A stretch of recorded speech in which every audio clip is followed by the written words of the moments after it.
You're watching and listening to the Electronic Intifada live stream. I'm Ali Abu Nema here with my colleague Nora Barrows-Friedman. Today, May 15th, is Nakba Day, the annual commemoration of the 1948 ethnic cleansing of Palestine by the Zionist colonial movement backed by Imperial Britain.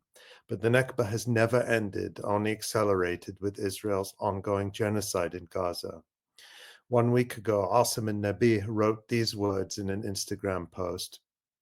I don't know how I can keep my calm amid all this madness, or how I have the courage to reassure my family and people, to comfort them and calm them down in the midst of all this death and destruction. I didn't take part in writing the fates of people. I'm not a king or a president or a person in power to do something that could stop the death. I'm just a simple young man who suddenly found himself in a waterfall of blood, unable with his frail body to stop all this bleeding. Amid all this uncertainty, I know one thing to be true, that this occupation is following step by step the path of tyrants who came before it, and the end of that path is its downfall. So it's enough for us to know that this life is short and trivial, and that death is the fate of every living being. So pass whatever judgment you will, you're only passing judgment over this worldly life. Joining us now from Gaza is Asem Alnabih, who serves as the spokesperson for the Gaza City Municipality and is intimately familiar with the realities in Gaza. He's an engineer and a PhD researcher. He's also a regular contributor to the Electronic Intifada. Asem, welcome back to the Electronic Intifada live stream. I'm very glad. Thank you. Very glad to be with you again. Thank you, Good to Asem. see you again, Asem. We're so grateful for your time amid so much desperate need and such a difficult situation. Asem, starvation and what the World Food Programme is calling the risk of famine across the entire Gaza Strip is the current reality. Please just give us a sense of how you and the people around you are trying to cope with this reality. To be honest, there is a lot of crises now around the city.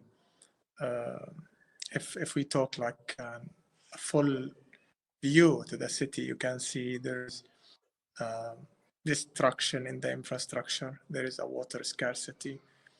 There is, I can say, like collapsing of the medical system. All the civic facilities and the municipal services almost zero now. And on the top of that, there is a starvation. I personally lost 6 kg in the last 2 months, and adding to another 10 that I already lost it from the war.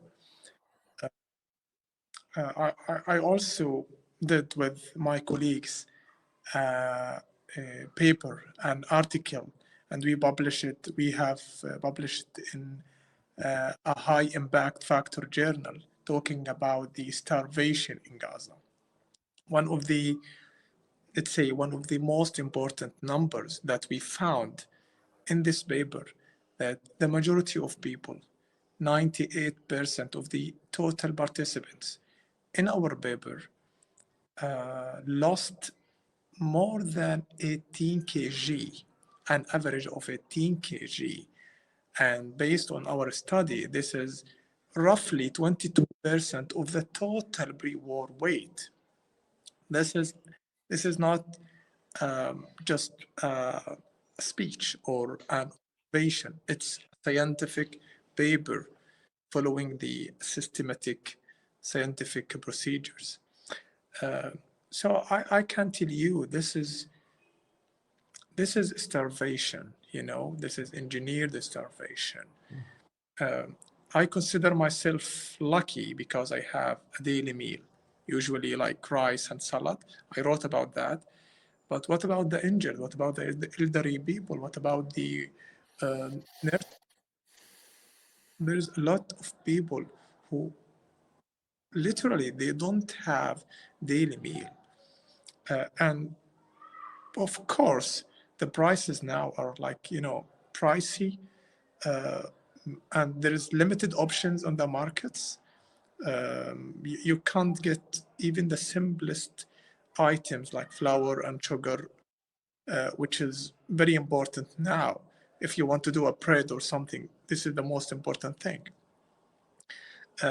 And as a person in Gaza, when I look to the world, I waited for 18 months for any real action. But unfortunately, after 586 days, there is only statements from the international community. There is only words. But maybe I can wait for another 2 weeks or for another 2 months. But what about the children? I see my nephews, I see the children in Gaza here. They are really starving. They don't have enough food. They don't have enough basics. We are talking about basics. So I think the media talked about the famine and the starvation in Gaza. But what should we talk about is what should we do? What the world should do about this? Because everyone knows there is a starvation in Gaza right now, and time is running out. Yes, there's some news talking about 14 lost their lives in the past 2 weeks, but there is another people who already lost their lives in the last starvation last year. So we can't just wait. I'm calling everybody around the world to do something. You all know that there is a starvation in Gaza. I can't really explain because a starvation is a starvation. Everyone should know and should understand what does that mean. So it's another call to do something. People here, they can't wait. And this is against the international laws. That's it, Ali. Awesome. When we keep hearing the news and after 18 months, we don't dare to hope anymore. And the last time we spoke to you, which was in February, we felt a little bit of hope because we talked to you during that ceasefire, which lasted from January 19th until March 18th. And you at that time were talking about the efforts of the municipality to clear the roads, to restore services. All those things were not easy at that time. We felt, and I feel like you felt a little bit of hope at that time. And each day we hear there's going to be something, a ceasefire, or the food will come in, and the trucks are all lined up at the border in Egypt. And then another day passes, and all we get is another massacre and more starvation. And we see the headlines, even from some of the international communities. They talk about Gaza is on the brink of famine, or Gaza is threatened with famine. They use this kind of language when you're telling us that people are losing on average 18 kilograms, 40 pounds of their body weight. I mean, what I want to ask you is, right now, what are people surviving on? I mean, no food is coming in. Are they just surviving on what was stored already in Gaza? Are they able to grow some? What are people surviving on? How are they making it from day to day? And last week we had one of our guests, Dunya Abu-Sitta from Gaza, who talked about how some families go without eating for 2 or 3 days.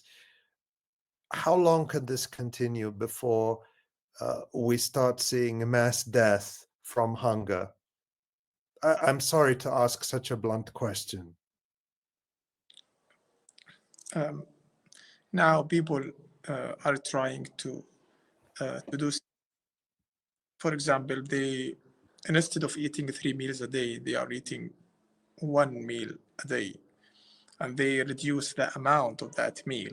So if they usually eat like a full meal, now they eat like half of that meal. and they start to get, how can I say it? It's like a quota food for every child and for every person on a family. He got only a small amount of food. And, you know, in our tradition, Palestinian, they don't separate food. They don't divide food based on the, you know, for amounts. We just eat. We used to have like sufficient amount of food. So, but we have no options now. And this is for the lucky people in Gaza. But when we talk about hundreds of thousands in the makeshift displacement areas, in the schools, in the streets, in the tents, they used to rely on, you know, that we call it 𝐓𝐿𝐿, which is like someone bring some food to that school or to that displacement area and distribute food for the people. So I can tell you there is a lot of people, many people rely on this food. And because there is no aid right now entering Gaza and there is no enough money to buy food, a lot of people lost even this meal. I see children on the streets. I see families trying to find some food from the environment, like, you know, some grass, maybe some. They cut the wood now to fire and to make to cook that. I can't say food, to cook their meals, if we can say that. So it is very difficult to get one meal daily. And if you are lucky to have one meal, it's not a healthy meal, you know, maybe canned food or maybe just some rice with only maybe like water, cup of water or something like that. So it is very difficult to explain what starvation means, because if I'm lucky enough to have a meal today, I'm not sure if I will have it tomorrow. And this is the truth now. Again, I consider myself lucky because I have that privilege to have a daily meal. But what about the people in the city? What about the people in Gaza Strip? We are talking about 2 million people, more than 2 million people who are really starving. And the world knows about that. Everyone around the world that knows that there is a starvation in Gaza now. So again, I want to back to that point that everyone knows what's next. Yeah, and why aren't they stopping it? Asem, in the post you wrote on Instagram, you said that you feel that this tyranny will come to an end, that we will all see its downfall. How are you and people in Gaza able to hold on to any shred of hope at this point? How do you do, what does it mean to even have hope at this point? I mean, just during your question, I remembered President Kennedy once said, those who foolishly sought power by riding the back of the tiger ended up inside. He said that, I think, in 1961 in his speech. And USA did that mistake in Vietnam, you know. And 60 years later, Israel did the same mistake, using an intensive power against civilian people won't solve any issue. And I believe in the history. I believe that things are going to change, because you can't kill everyone. You can't raise us.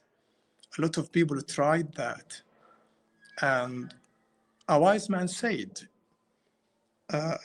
those who foolishly sought power by riding the back of the tiger ended up inside.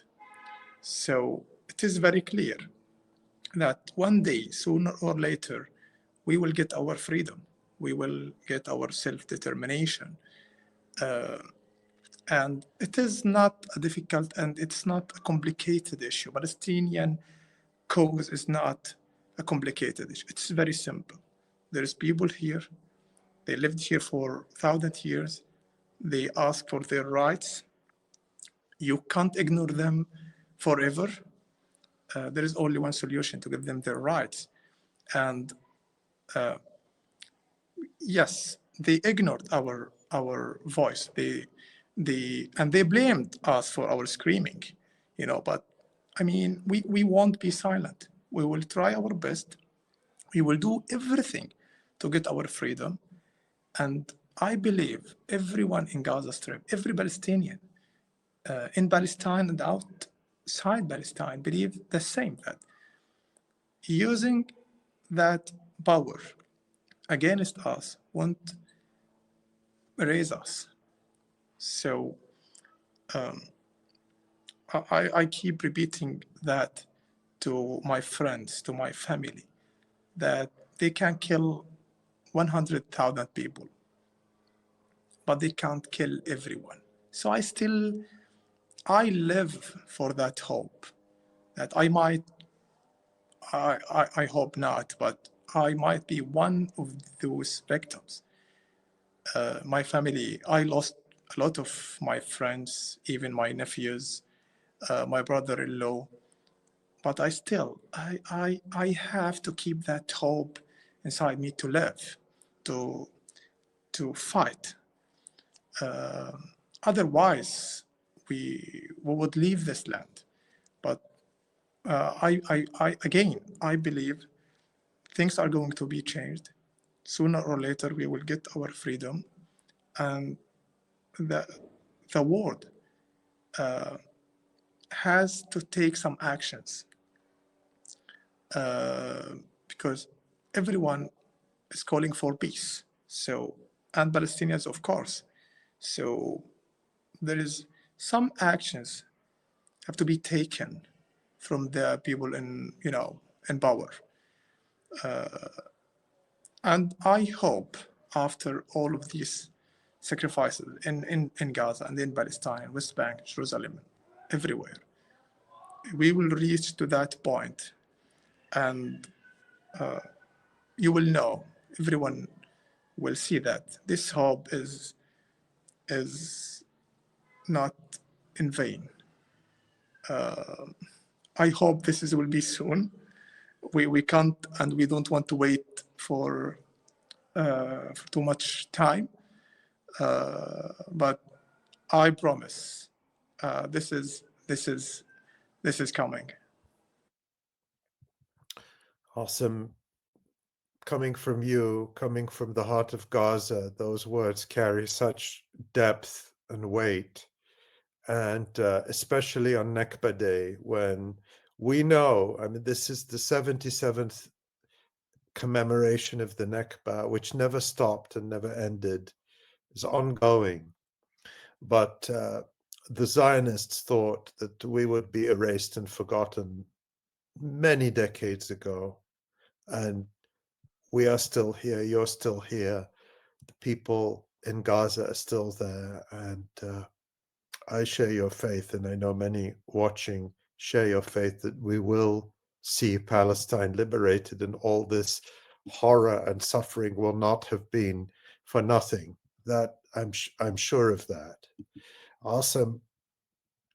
Before we let you go, and we don't want to take too much of your precious time, I just want to ask you what message you have. What's the most important thing for people outside Gaza to know? And what do you think? I ask you this every time, but I think it's important to ask you this every time. What should they be doing? What do you want people who are watching, and we hope many will watch, around the world to do? Also, I have a different answer this time, Ali, because I believe everyone knows what is happening in Gaza. I don't need to tell you what is happening. Simply, we have been killed for 18 months by Israel. Not by 18 months, for 77 years. And I don't need to explain more. This is what is happening. And also, and sorry for that, I shouldn't tell you what to do. I live under a genocide for 18 months. There's a lot to do. And you should think, you should do something. You should take that effort, because I'm living in Gaza, you know. And when some of my friends outside Gaza asked me this question, I said, come on, you should do something. You should think and do something. You should try to do something.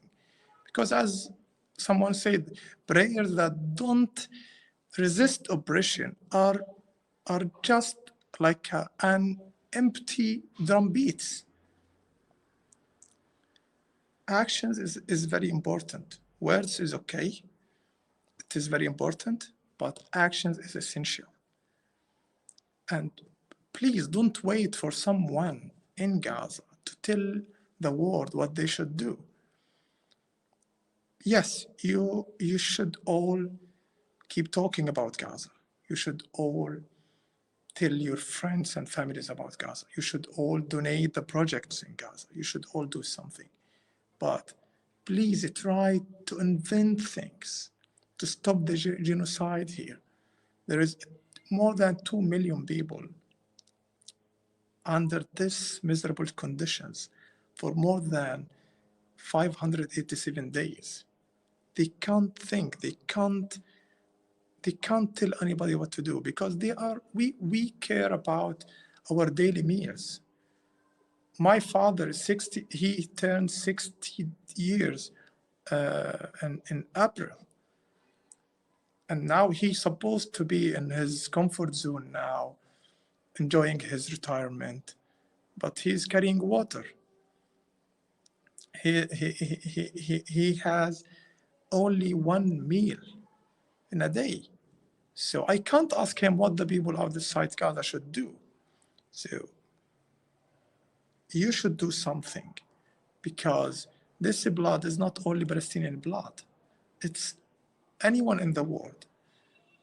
Any free guy, any free man outside Gaza should feel that this is his blood also.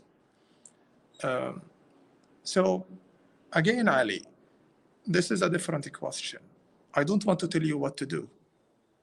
You should do something to stop the genocide. We hear you loud and clear, Asem. We need to hear it every day, not to stop talking about Gaza, not to stop acting in every way we can, and people are. We can do more, we must do more. And you remind us that this is our responsibility, because many of us are sitting in countries whose governments are supporting this genocide, if not just with words, giving justifications, excuses, but funding it, trading normally with Israel, even arming Israel. And that's our responsibility as citizens. And it's not the responsibility of people in Gaza, but we need to hear that reminder, and you delivered it with such eloquence. Awesome. And we're so grateful to you. We're praying for you and everyone in Gaza, and we pledge to continue talking about Gaza, never to be silent, never to stop, no matter what. Thank you, Asem. Thank you for joining us, and we'll see you soon. Awesome. Yeah, thank you. Thank you.